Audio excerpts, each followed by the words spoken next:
नए बजट में जो प्रावधान किया गया है वह किसानों के लिए उसमें कोई विशेष प्रावधान नहीं लिया गया। किसानों के लिए चाहिए था दवाई पेस्टिसाइड पे सब्सिडी, खाद पे सब्सिडी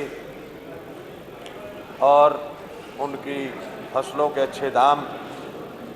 हमारे जनपद मुजफ्फरनगर में, शामली में, वैसे तो पूरे प्रदेश में ही है, लेकिन कुछ गन्ना फैक्ट्रियां ऐसी हैं जिन्होंने पिछले साल का अब तक बकाया पेमेंट नहीं किया है। मेरे क्षेत्र बुढ़ाना विधानसभा के अंदर एक गन्ना शुगर मिल है भसाना, उसमें केवल इस वर्ष का 22 दिन का पेमेंट केवल किसानों को दिया गया है।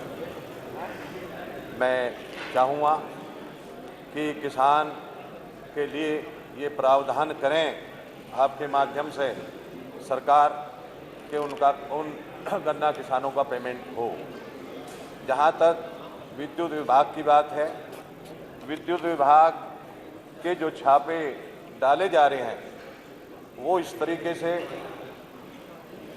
सुबह के 3 बजे 4 बजे इस तरीके से बढ़ जाते हैं कि जिस तरीके से एक डकैत को ढूंढने के लिए, डकैत को पाने के लिए घरों में घुसकर और चेकिंग करते हैं। चेकिंग होना जरूरी है, मैं मानता हूं कि चेकिंग भी होना चाहिए, लेकिन वो भी नियम के अनुसार, कोई इस तरीके से नहीं कि वो 4 बजे ही जाकर घरों में घुस जा और वो इस तरीके के छापे मारे। विद्युत में सरकार ने कोई ऐसी व्यवस्था नहीं की कि जो पिछले बकाया बिल थे, पिछले बकाया बिलों में हर वर्ष पिछली सरकारों में किसानों को छूट दी जाती थी, उनकी पेनल्टी माफ़ कर दी जाती थी। अब की बार उनकी पेनल्टी माफ़ नहीं की गई और मैं चाहूँगा कि सरकार इस ओर भी ध्यान दे।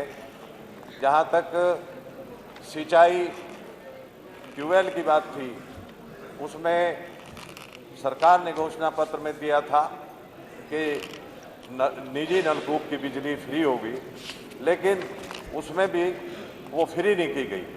जहाँ तक हमारी सरकारी नलकूपों की बात है, सरकारी नलकूपों, मेरे सभी साथीगण सदस्य और मंत्री यहाँ बैठे हैं, अब अपने क्षेत्र में अगर नज़र डालें तो सरकारी नलकूपें मेरे विचार से 50% से अधिक सरकारी नलकूप खराब हैं, जो वे ठीक कराए जाए जिससे सुचारू सुविधा किसानों को मिल पाए। हमारे विधानसभा और जनपद मुजफ्फरनगर के अंदर माननीय जिला पंचायत जो सदस्य हैं, वो जिला पंचायत सदस्यों को आने वाले जो वहाँ पे बोर्ड लगाए जा रहे हैं, विकास कार्यों के बोर्ड लगाए जा रहे हैं, वो उन पूर्व जिला पंचायत सदस्यों के बोर्ड लगाए जा रहे हैं जो नए सदस्यों के बोर्ड लगने चाहिए।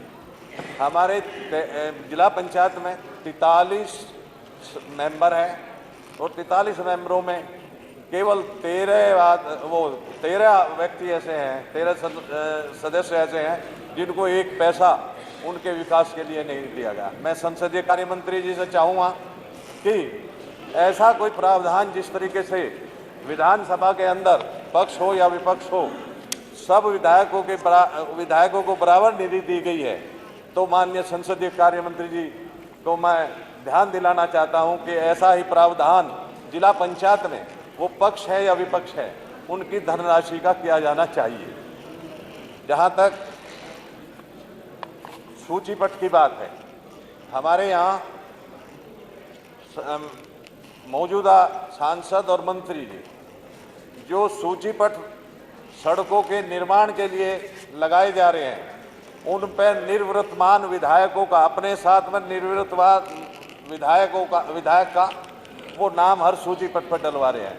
मैं धन्यवाद दूंगा अपने मुख्यमंत्री जी को इन्होंने एक बयान दिया था पीछे कि जहां जिस ब्लॉक में मेला हो या कोई फंक्शन हो या कोई बात हो कहीं क्षेत्र में, और वो वहाँ के विधायकों के द्वारा किया जाए। इसके लिए मैं मुख्यमंत्री जी को धन्यवाद भी दूंगा और उनका ध्यान इस तरफ आकर्षित करूँगा कि ये मौजूदा विधायक या मौजूदा जिला पंचायत सदस्यों का अपमान न किया जाए। जहाँ तक बात किसानों की और समस्या है, छूटवा पशु है। छूटवा पशु जिस तरीके से गौशाला खुलवाई सरकार ने, बहुत गौशाला खुलवाई, लेकिन उनका प्रबंध सही तरीके से नहीं हुआ। 30 रुपये धनराशि एक गाय को दी गई है, जबकि भूसे का भाव आज 1300-1400 रुपये क्विंटल है। तो वो भी कहीं बजट में कहीं नहीं बढ़ाया गया है। मैं आपके माध्यम से सरकार का ध्यान दिलवाऊंगा कि मेरठ और सहारनपुर हवाई अड्डे के लिए उन्होंने पैसा स्वीकृत नहीं किया। मैं चाहूँगा कि वे बहुत पुरानी मांग है और पश्चिमी उत्तर प्रदेश के लिए, जनहित के लिए ये बहुत बड़ी मांग है। मैं मेरठ और सहारनपुर हवाई अड्डे के लिए अनुरोध करूँगा आपके माध्यम से कि उन्हें जल्दी से जल्दी तैयार कराएगा। जहाँ तक प्रसन्न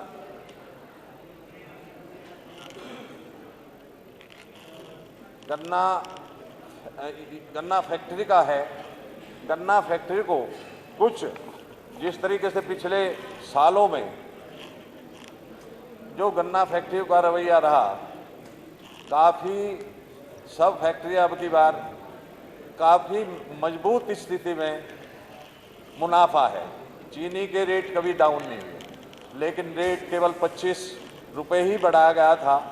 तो किसानों को और कोई सुविधाएं दी जाए जिससे किसान मजबूत हो और किसान अधिक से अधिक गन्ना अपनी फसल को तैयार करें। जहाँ कानून व्यवस्था की बात है, कानून व्यवस्था में जिस तरीके से कमज़ोर आदमी जो थाने में जाता है उसकी तहरीर भी पकड़ने के लिए कोई तैयार नहीं है। मैं सरकार का ध्यान उस ओर दिलवाना चाहता हूँ। जहाँ तक ये फेसबुक व्हाट्सएप पे आया है कि भारतीय जनता पार्टी के कोई कार्यकर्ता थाने में नहीं जाएंगे, तो थाने में जाना, कार्यकर्ता उधर का हो या कार्यकर्ता इधर का हो, सदस्य उधर हो या सदस्य इधर हो, थाने में जाना भी ज़रूरी है और अपनी रिपोर्ट भी कराना ज़रूरी है। तो कमज़ोर लोगों की सुनवाई कम है और कमज़ोर लोगों की वहाँ पे कोई रिपोर्ट दर्ज नहीं होती, उनको भगा दिया जाता है। इस ओर भी सरकार का मैं ध्यान दिलवाना चाहता हूँ। वो इसी के साथ मैं अपनी बात समाप्त करूँ।